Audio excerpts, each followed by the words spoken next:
நன்றி. அறியுமையா? ஐயா நீங்கள் வைத்தியம் வந்து நிறைய செய்கிறீங்க. நிறைய பேர் வந்து பார்க்குறாங்க ஐயாவை. என்னென்னமோ சீக்கோடலாம் பார்க்குறாங்க. இப்போ ஐயா வந்து ஒரு டச்லேயே வந்து நீங்கள் வந்து அந்த சீக்கை வந்து நீங்கள் வந்து குணப்படுத்துறீங்க.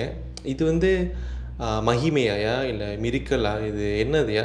இது வந்து ஐயா ஒரு மிஸ்டிக்னால இது மாதிரி உங்களால் செய்ய முடியுதா? அது கொஞ்சம் விளக்குங்கய்யா.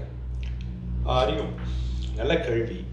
அதாவது வைத்தியர் அப்படின்னு சொல்லி ரொம்ப கொஞ்சம் காலமாக செஞ்சுக்கிட்டு வரோம். இது 30 வருஷமாக செய்கிறேன். இப்பொழுது தான் ரொம்ப ஆளுங்களுக்கு தொடர்ச்சியாக செஞ்சுக்கிட்டு இருக்கிறோம். ரொம்ப ஆளுங்களுக்கு தெரியுது.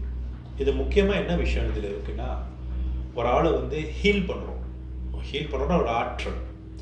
இந்த ஆற்றலை வச்சு எந்த ஆற்றல்? எங்களோட குருமார்களோட ஆற்றல்.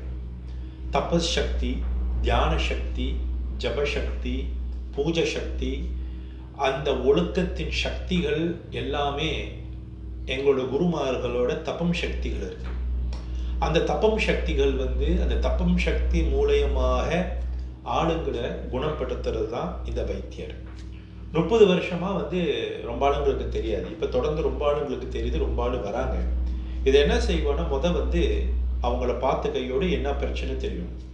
அதுக்கப்புறம் எந்த சக்கரங்கள் உடம்புல இருக்கக்கூடிய நோயில் இருக்கிறாங்க, எந்த கர்மத்தில் அவங்க இருக்கிறார்களோ இதெல்லாம் வந்து தெரிய வரும்.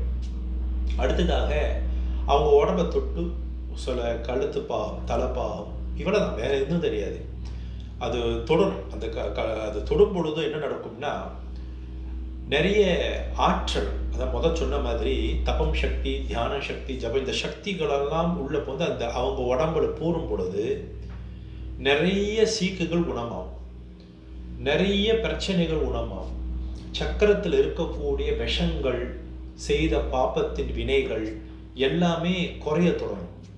அது குறைய தொடங்கும் பொழுது பலவிதமான நோய்கள், பலவிதமான பிரச்சனைகள், பலவிதமான கிரக கோளாறுகள், பலவிதமான கர்மங்கள் எல்லாம் குறைந்து காணா போகிறது பார்க்கலாம். இப்படி காணா போகிறது நீங்கள் பார்க்கும் பொழுது என்ன நடக்கும்? நிறைய மாற்றங்கள் வரும். நீங்கள் குணமாகிறது உங்களுக்கே தெரியும். அப்போ இந்த வைத்தியம்னு சொல்லும் பொழுது எந்த விதமான மருந்து நாங்கள் உங்களுக்கு கொடுக்க மாட்டோம்.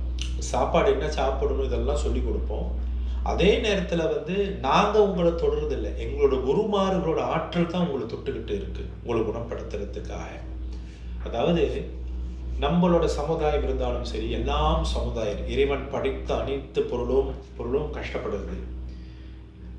யாருக்கு அந்த பிராப்தம் இருக்கோ இந்த சிகிச்சைக்கு இந்த வைத்தியத்துக்கு வந்து அவங்க குணமாகி வாழ்க்கையை அடுத்த கட்டத்துக்கு கொண்டு போகிறதுக்கு நாங்கள் ஒரு உறுதுணையாக இருக்கிறோம். எல்லாரும் வரணும், எல்லாருக்கும் நன்மை அடையணும், அதான் எங்கள் நோக்கம். ஒரே நேரத்தில் வந்தோடனே குணமாகாது. கர்மங்கள் பெருசு இல்லவா, பக்தியோடு பெருசு தானே. அது கொஞ்சம் நேரம் கொஞ்சம் வாட்டி வரணும். வந்து பக்தியோடு, ஸ்ரத்தையோடு, முக்கியமாக நம்பிக்கையோடு வரணும். அது வரும்பொழுது என்ன நடக்கும்னா, அந்த ஆற்றல் உங்களுக்கு தொடும்பொழுது அந்த ஆற்றல் உங்கள் உடம்புல போய் நிறைய விஷயங்கள் மாறும், நிறைய மாற்றங்கள் நீங்கள் பார்க்கலாம். உங்கள் வாழ்க்கையை மாறுது நீங்கள் பார்க்கலாம். நிறைய நோய்கள் குணமாகும், நிறைய பிரச்சனைகள் சரியாகும், சிந்தனை தெளிவாகும். அதை வந்தவர்கள் எங்ககிட்ட சொல்கிறது தான், வந்துட்டு நல்லா இருக்குது, நிறைய விஷயங்கள் மாறிடுச்சு, என்னோடய சீக்கு குணமாச்சு, என்னோடய பிரச்சனை சங்கடங்கள் எல்லாம் சரியாச்சு, இப்படி தான் சொல்லிகிட்டு இருக்கிறாங்க. எங்கள் நோக்கம் வந்து எல்லாரும் வரணும், எல்லாருக்கும் அந்த பிராப்தம் கிடைக்கணும், இதுதான் எங்களோட நோக்கம். அதனால் எல்லாரும் கலந்து கொண்டு அவங்களுக்கு நன்மை அடையணும் தான் நாங்கள் இப்போ மலேசியா அளவுக்கு எல்லா இடத்துலையும் போய் அதுக்கு அப்புறம் வந்து உலக அளவாக போகக்கூடிய ஒரு சூழ்நிலை வரும். போய் இதை நல்ல காரியம் எல்லாருக்கும் சேரணும்னு அடியோட ஆசை.